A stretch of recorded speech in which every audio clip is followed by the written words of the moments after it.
And this is compatible with Moto mods. Even the last year mods work with this one.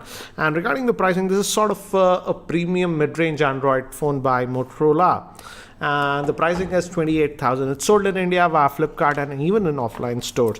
So this is the handset that we get. And the thing to note is that the version that we are getting in India is the 64 GB internal storage that comes with 4 GB of RAM. Only one variant is being sold in India. We'll come back to the handset a bit later. As you notice, the first thing that, when you open and hold this phone is how sleek this handset is. The Moto Z Play that was that came last year had a bit of a chunk, but this is actually pretty slim, and that's the thing that you notice. So let's see what else do we get in the box. Some paperwork, a SIM ejector tool, and some manuals, readme and stuff. We also get the SAR values. For head it is 1.4 and for body it is 1.24. So and limited warranty and stuff. So let me keep these things to the side. Motorola was telling that we get a fast charger, but that is a turbo fast charger, and this is a 15-watt charger that we get. And this is again using the USB Type-C. So the USB Type-C cable that we are getting in the box. And this I didn't expect. We are getting a headset also. Let's open this up and let me show you the same now. So as you can see, we are getting in-ear headset, and we also get some extra ear tips, and it is Motorola branded, and it has a slight angle if you notice. So definitely I'll test out this one, and it's having that flat cable design, and so that's what it is. And we also have a microphone here and a button to take or end call. So that's nice that we are getting a bundle headset. So let me keep these things to the side and let's look at the handset itself. So here is the handset itself, and it sports a 5.5-inch screen. Let me give you a physical overview first. On the top, this is the SIM slot, and this is a dual SIM device, but you can also add a micro SD card to the same. So it's not a hybrid solution. Proper 2 nano SIMs you can add and a micro SD card. And we also have a secondary noise cancellation mic, and this is made up of metal, not plastic.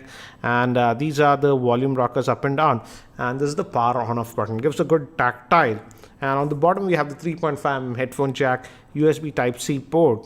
The main microphone is over here, and on this end we have nothing. Moving towards the back, you'll immediately notice that now this is metallic.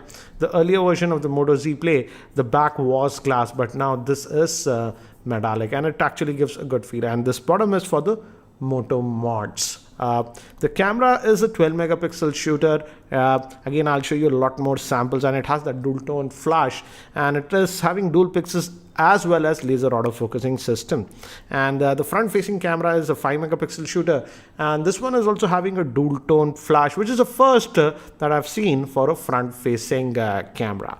And we have the fingerprint scanner, which is over here. So let me just power this on, and and so many of you actually asked me for the boot up animation. So I'm not going to skip this. So this is the boot up animation that we get. By default it is very bright, as you can see, and it just gives and this is how it goes. So this is the boot up animation that we get with this device. And again, it has the Lenovo branding, because now Moto is owned by Lenovo, as it says Motorola, a Lenovo company. And let me give you a specs overview. This Moto Z2 Play is powered by the Snapdragon 626 chipset, which is octa-core, and the GPU is the Adreno 506. It has a 5.5-inch 1080p Super AMOLED screen. It comes with 4 GB of RAM, 64 GB of internal storage. Moving to the camera, it has a 12 megapixel rear-facing camera with f1.7 lens, a 5 megapixel front-facing camera. It has NFC and a fingerprint scanner. It's also splash resistant because it has nano coating, and comes with a 3000 mAh battery. So I've set up this device. So, and if you notice, if you just swipe your hand over it, it has this display. It gives you the notification. And let me just unlock it using the fingerprint scanner. And as you can see, I've set it up and I've installed a few apps, not a lot. So, and the screen quality is actually very good. It's a Super AMOLED screen that you get. And in terms of build quality, also the build quality is really good. It feels like a premium handset. And under the hood, it's running on the Android Nougat, but let me show you. These are the quick toggles, And if you go to the settings, if you go over here, as you can see, it's running on the Android version 7.1.1. so you are getting the latest version of Android with this. And by default, you'll notice that we have this virtual buttons here, but you can disable them if you want. Just like the Moto G5 Plus had that option, this one also has that options in the settings. And regarding the storage, out of that 64 gigabytes, I've set up my Google account, so that is taking up a little bit of space. But out of that 64 gigabytes, you get about 50 gigabytes of internal storage that is left to you. And you can also add a micro SD card. So regarding storage, you should not have an issue with this device. Let's see regarding the memory. And let me just clear up all the apps that are running in the background. And let's check the memory. How much do we have out of that 4 gigabytes?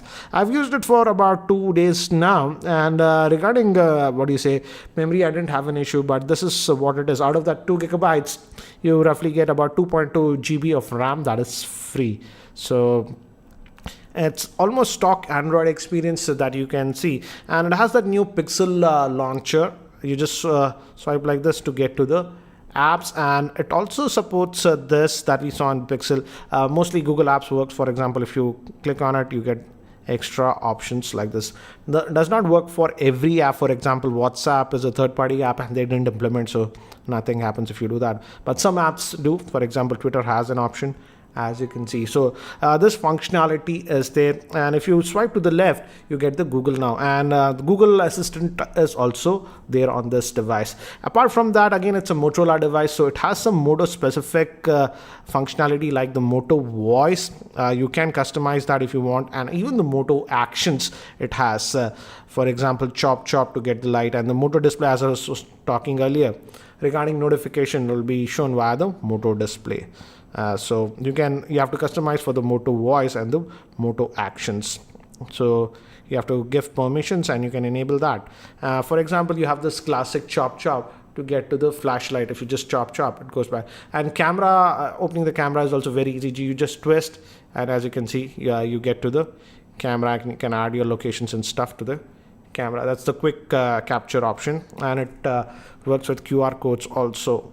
So we look at the camera later on. I've taken a lot of snaps, and by default, if you do that, just the rear facing camera comes. But again, if you do when the camera is open, as you can see, the front facing camera comes. Again, you can do that, go back to the so Moto Gestures, Moto Voice, those options are there on this one.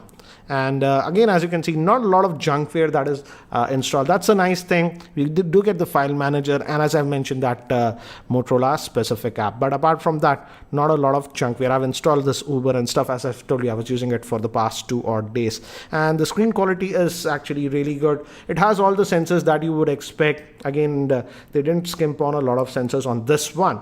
And let's have a quick look at the camera, because Motorola has said that they have improved the camera performance a lot, and by default you get this interface. This is very familiar if you've used any other Motorola device, but if you click over here, you have some more options, and you also have the Pro mode. If you just click here, you get to this Pro mode, professional mode that they call, and here you can adjust other settings. Again, to be fair, I took a lot of sample shots with this one. Let me just get out of this Pro mode first.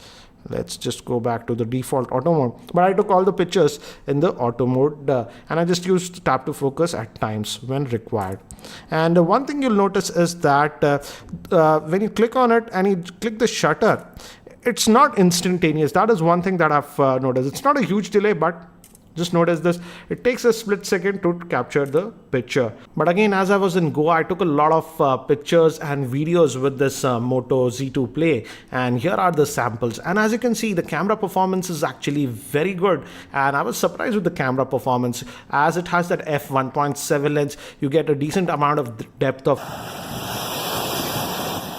Apart from that, the other functionality of this Moto Z2 Play is that it does support Moto mods. So you can attach various mods. For example, when I was in Goa, when it was launched, they displayed us a lot of mods that were available. For example, you have that camera mod, that Hasselblad camera mod. And if you put in that, you can actually optical zoom from 1x to 10x, and also we had the projector mod and other mods like the speaker mods and the battery mods. So you can extend the functionality using the Moto mods, but many of the Moto mods are not that cheap. For example, the JBL speaker ones were costing anywhere around 5,000, and the camera module is about 20,000, and the projector module is also that. If you do purchase some of those mods while you're purchasing the device, you get a certain discount. But again, apart from the Moto mods also, if you don't use it, this is a very sleek device, and the in-hand feel, it gives a very premium feeling. Again, I'll be posting my full in-depth review for this device in the next couple of weeks. So if you're not subscribed to my YouTube channel, hit that subscribe button.